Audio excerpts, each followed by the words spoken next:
किन्नर समाज का हमारे समाज में एक महत्वपूर्ण स्थान है। माना जाता है कि जिस परिवार को किन्नर समाज दुआ देता है वह खूब फलता फूलता है। पुराने दौर में लोग इनके नाम का पैसा निकालते थे और इनकी झोली भर देते थे। आम धारणा है कि किन्नरों का दिल नहीं दुखाना चाहिए। नैना देवी किन्नर, जिनका जन्म कोटा में हुआ था, 2016 में पंजाब चली गईं। वहां वे किन्नर समाज के साथ रह रही थी और उन्हें गुरु का दर्जा भी मिला हुआ था। उनकी जिंदगी पंजाब में अच्छी खासी चल रही थी, लेकिन 2021 में उन्हें कोटा से सूचना मिली कि उनकी मां को कैंसर है। कोटा ही है, राजस्थान से ही है और 6 में मेरा बर्थ एक मध्यम वर्गीय परिवार में हुआ। और मेरे माता पिता ने मुझे बहुत सपोर्ट किया है मेरी लाइफ में, बहुत स्ट्रगल किया है मेरे लिए उन्होंने। और पंजाब की अगर बात कहते हैं आप, तो पंजाब करीब 2016 में मैं यहाँ से गई। कुछ कारण ऐसे हो गए थे जिनकी वजह से मुझे शायद जाना पड़ा और कुछ मन भी था। जब पंजाब गई वहाँ पर जाकर वेल सेटल भी हुई योग्यता के अनुसार, क्योंकि ईश्वर किसी किसी को योग्यताएं देता है, हर किसी को नहीं देता।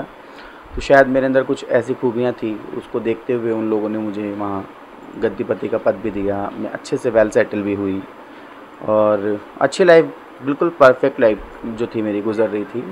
माँ की बीमारी की खबर सुनकर नैना देवी ने पंजाब में अपने मकान और गुरु के पद को त्याग कर कोटा आने का फैसला किया।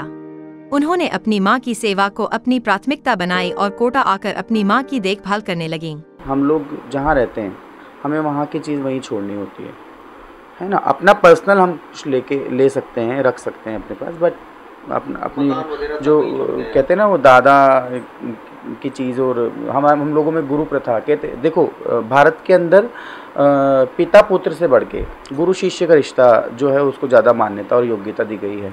तो हम लोगों में गुरु शिष्य की प्रथा बहुत अच्छी होती है। गुरु को ही पिता, गुरु को ही माँ, गुरु को सारा संसार मान लिया जाता है। नैना देवी ने बताया कि उन्होंने अपनी काबिलियत की वजह से पंजाब में गुरु का दर्जा हासिल किया था, लेकिन उन्होंने यह सब कुछ छोड़कर कोटा आने का फैसला किया। अब वे कोटा में अपनी मां की सेवा के साथ साथ अपने गुरु मनीषा बाई किन्नर के साथ सामाजिक कार्य भी करती हैं। वे शादी ब्याह और बच्चों के जन्म अवसर पर लोगों के घरों में जाकर उन्हें दुआएं देती हैं। मैं उससे पहले, पंजाब जाने से पहले मैं जो थी यहीं कोटा में वेल सेटल थी, इसी घर के अंदर थी। मतलब मेरा कहते हैं ना वो निर्माण, जन्म एक नई दुनिया में जो मेरे लिए थी वो इसी घर के अंदर हुआ था। और मेरी गुरु जो थी यहाँ पर, उनका नाम था मंगलमुखी मनीषा बाई DCM।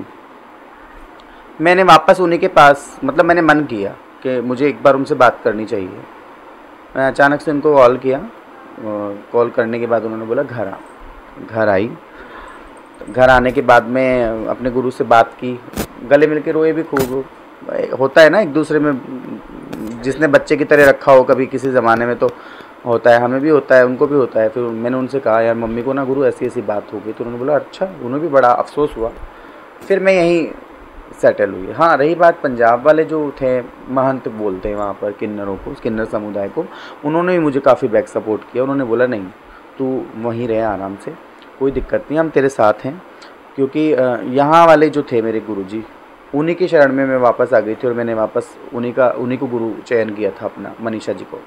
तो 3 साल से तकरीबन यही हूँ अभी। और फुल हाँ, मैं सिखा सकती हूँ अभी भी। वो टैलेंटेड हूँ मैं, और टैलेंट है मेरे अंदर। बच्चों को सिखा सकती हूँ, महिला संगीत की प्रिपरेशन करवा सकती हूँ और बहुत सारी चीज़ें हैं। आप जानते हैं बोलने में एक्सपर्ट हूँ, और बाकी तो आप जानते हैं यहाँ भी मेरे गुरु ने मुझे बहुत सपोर्ट किया है और आगे भी करते रहेंगे, ऐसी मुझे उम्मीद है उनसे बहुत सारी। मंगलमुखी नैना देवी, आप जानते हैं हमेशा चर्चाओं में। नैना देवी किन्नर की यह कहानी हमें सिखाती है कि समाज के प्रति हमारी जिम्मेदारी महत्वपूर्ण होती है, लेकिन परिवार की सेवा सबसे ऊपर होती है।